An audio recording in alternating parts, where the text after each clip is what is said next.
This is TWiT. Black Friday was day before yesterday. Cyber Monday's tomorrow.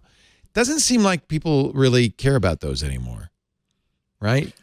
I mean, we write a million stories about that stuff, and the stories do pretty well. So I don't know. I love a good deal. Like I said, I just bought an Echo Dot about 50% off. I bought the Eero 6E, Eero Pro 6E, whatever percentage off that was. I bought a bunch of Steam.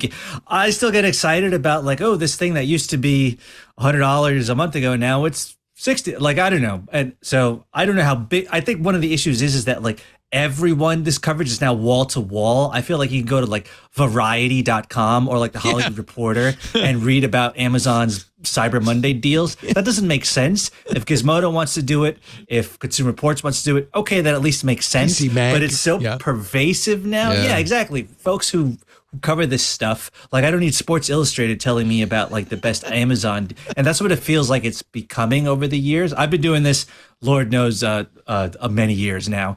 So I've kind of seen, now everyone does it. So I think there's kind of like an exhaustion there. But as far like on the low level tactical, I don't know. I feel like folks still like getting a deal on a Kindle or whatever the case may be. So you've got your Cyber Monday story then, probably at consumerreports.org. We've got a bunch. Yeah. I know, Jill, you've got yours at PC Mag. Actually, it's Jade Chung Lee wrote this one, the best Cyber Monday deals of 2022. The only place it doesn't have it is Protocol. Oh God, I did it again. I'm so.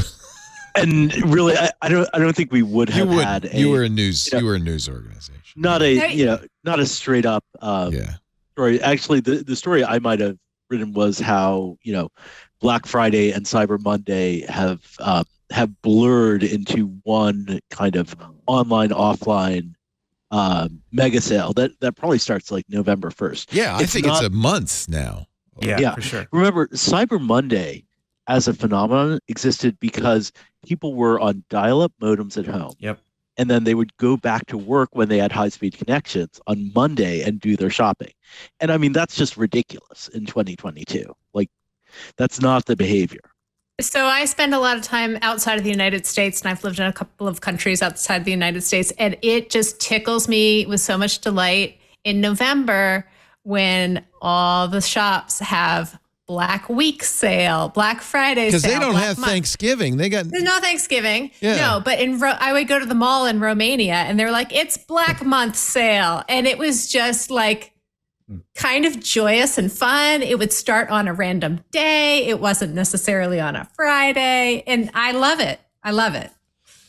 Black Friday was somewhat of a success. We already have metrics. Adobe and others do report on how it went. I think it's pretty clear now that online shopping has, to some degree, replaced in-store shopping. There was a boost in in-store traffic. Actually, there was a surge last year in 2020. People were so happy to get out of the house. But high gasoline and grocery prices and inflation have weighed on households. The report is from, at least this is from Retail Next. There's several reporters.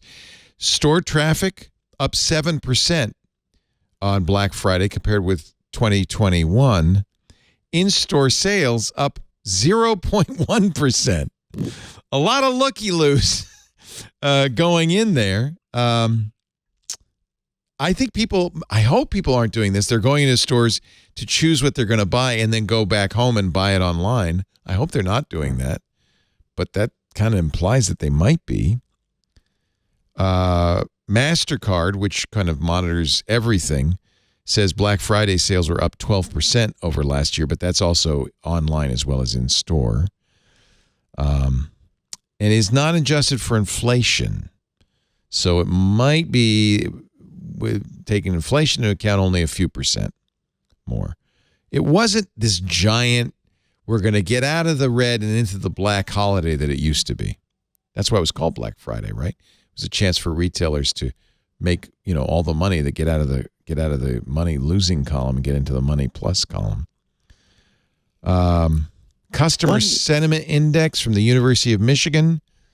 By the way, congratulations, University of Michigan. Fell 5.2% compared with October, down 16% compared with November 2021. So people are less bullish than they were last year, but a little more bullish than they were last month. Walmart and Target said shoppers are spending less on discretionary items. Again, that chill in the economy. People are buying things they have to buy, but not things they don't have to buy. Macy's, Kohl's, and Target said sales slowed in October and early November. And people think that it's possible shoppers are delaying their holiday purchases until closer to Christmas. In other words, bottom line, a lukewarm Black Friday. I feel like we also don't see a lot of the crazy Black Friday stuff that we saw maybe 10, the 15 fist years fights. ago.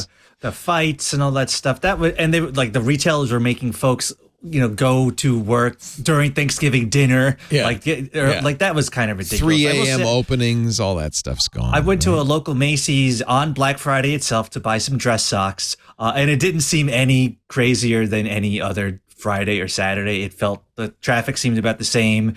It just felt like a normal day. So I assume that's a consequence of just so much shopping going online. But I wanted to see the calamity, and I didn't. There is a short story there. That's the perfect first sentence. On Black Friday, Nicholas De Leon went shopping to buy some dress socks. I don't know where it's going to go from there, but there's something there. There's a whole story there. Not athletic socks, dress socks.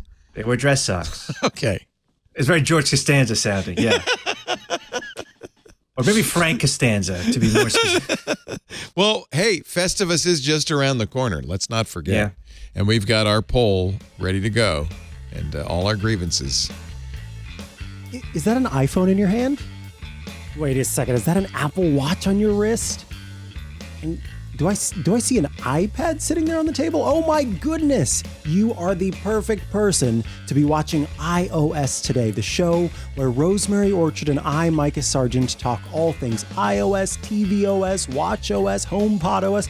It's all the OSs that Apple has on offer, and we show you how to make the most of those gadgets. Just head to twit.tv/iOS to check it out.